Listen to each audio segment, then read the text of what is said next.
What does it mean to be a fruitful person? Jesus' words in the Gospels give us three facets of fruitfulness that matter.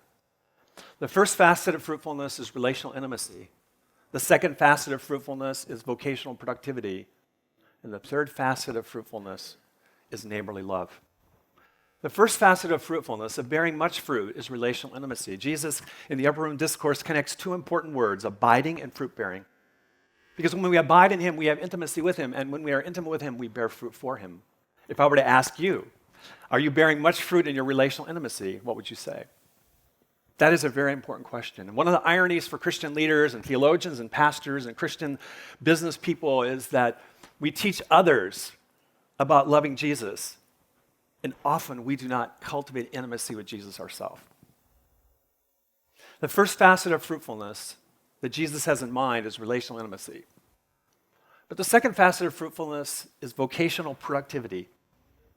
It is vital for us to grasp that Jesus, in those hidden years of 30 years, 30 out of 33 Jesus spent as a carpenter, a business person, working with his hands, bearing much fruit in his vocational productivity, that Jesus would be concerned about fruitfulness of vocational productivity.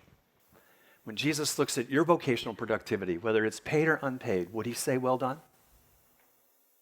The third facet of fruitfulness is neighborly love. And Jesus again models this beautifully in Luke chapter 10. It's a story of the Good Samaritan. In the story of the Good Samaritan, what we see is the Samaritan comes along by a road where a man is the victim of economic injustice. He is robbed and beaten and left dead by the road. And the Good Samaritan expresses Christ-like compassion, but he also expresses economic capacity. How was it possible for the Good Samaritan to have capacity to meet a neighbor's need? It was because he had been vocationally productive in an economic system in the first century that was monetized. And it was in that monetization that he was able to love his neighbor. How about you? Are you loving your neighbor? Can we be faithful without being fruitful? Jesus says no.